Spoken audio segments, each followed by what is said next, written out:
And I think you got an all-time record here.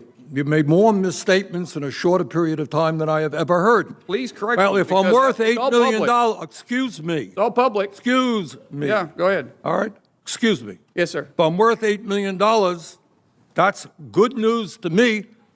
I'm not aware of it. That's a lie. All right? Number two. Part of public records. You're probably looking at some phony right-wing internet stuff. It ain't true. No, All right? You should read beyond that. It is not true. it's All part right? of public records. No, it is not public record. Okay. Well, you made It is not $1.7 million on your book. public record. You made All right? It is- $1.7 on your book. Excuse me. If you thought this Senate hearing was going to be another quiet political discussion, think again.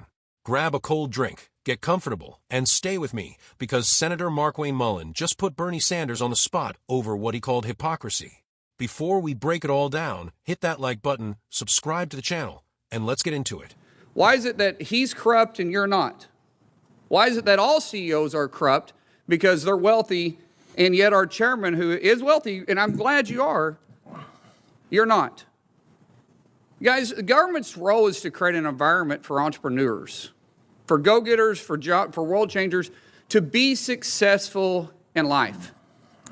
The U.S. government is designed for people that want to succeed can.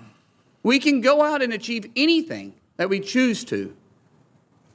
But when you lean towards socialism, what you think is government is the answer and unions are the choice. And if you're against us, then you're dead wrong and you must be corrupt. That's not the world we're living in. That's not the America that we believe in. And I'm not against unions. If you want to choose to be in a union, be in a union. But if you choose not to, then you choose not to. And that's why I'm good with right-to-work states. That's honestly why unions actually thrive in Oklahoma, and we're right-to-work states, because it creates a happy environment and a good environment, because employees get to choose what they want to be part of. And the employer can have a say in it. What is wrong with choice? What is wrong with employees having a choice? What is wrong with the CEO defending his company and openly saying that he is providing good benefits and paying higher than everybody else? But yet, if you're not part of a union, you're also paying starvation wages. What hypocrisy? What bias? Chairman, you are chair of the Health, Education, Labor, and Pension Committee. We shouldn't have a biased approach. We should have what's best for America and all those that want to thrive and work in it. And so while we politically disagree, Mr. Schultz, I applaud you for your success. And I applaud all the CEOs out there for their success and all the employees that work hard, that's in the same boat, that's making their companies great.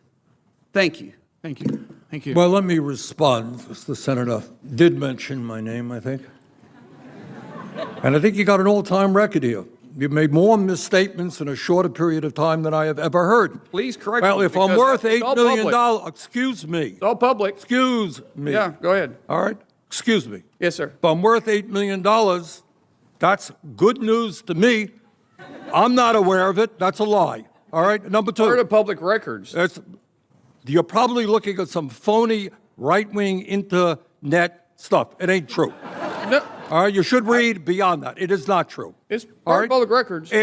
No, it is not public record. Okay. Well, you made It is not $1.7 million on your book. public record. You made All right? It is- $1.7 on your book. Excuse me. I've got the mic now.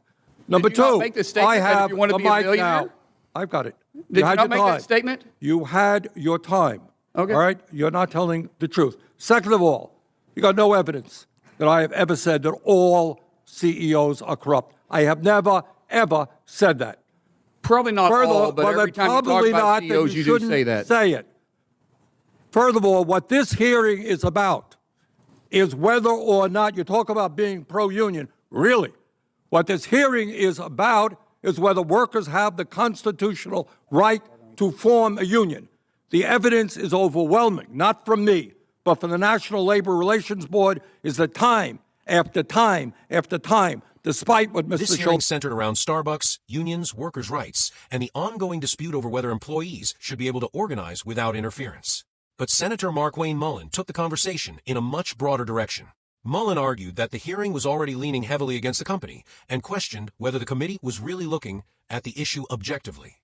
And honestly, this is where I think Mullin raised an important point. You can support workers having strong wages, good benefits, and safe workplaces without automatically believing that every union demand or accusation against a company is correct. Mullin specifically defended former Starbucks CEO Howard Schultz's ability to defend his company. He argued that being wealthy does not automatically make someone corrupt. That point deserves attention. There is a growing tendency in American politics to treat wealth itself as evidence of wrongdoing. But America was built around the idea that people should be able to work, build businesses, create jobs, and succeed. If a CEO becomes wealthy by building a successful company, that alone should not make him guilty of corruption. Mullin then turned the argument toward Bernie Sanders. He challenged Sanders over his criticism of wealthy CEOs while pointing out that Sanders himself has accumulated significant wealth during his long career in public office. Mullin's basic question was simple. If becoming a millionaire doesn't automatically make Sanders corrupt, why should becoming a millionaire automatically make a CEO corrupt? That is a legitimate question. At the same time, Sanders pushed back hard. He rejected Mullin's characterization of his wealth and denied ever claiming that all CEOs are corrupt simply because they're wealthy. Sanders then redirected the hearing toward what he said was the real issue, whether Starbucks workers have the legal right to organize and collectively bargain. Sanders argued that there was substantial evidence, including findings involving the National Labor Relations Board, that Starbucks had violated labor law and interfered with workers attempting to unionize. And this is where viewers need to separate two different arguments. One question is whether workers have the right to organize. Of course they do. The second question is whether every union organizing campaign, every accusation against an employer, and every tactic used during a labor dispute should automatically be accepted without scrutiny. Those are not the same thing. From my perspective, workers should have the freedom to decide for themselves. If they believe a union will improve their wages, benefits, or working conditions, they should be free to join. But if another worker believes the union isn't worth the cost, that worker should have a voice too. Choice matters. Mullin's broader argument was that government should create an environment where entrepreneurs, businesses, and workers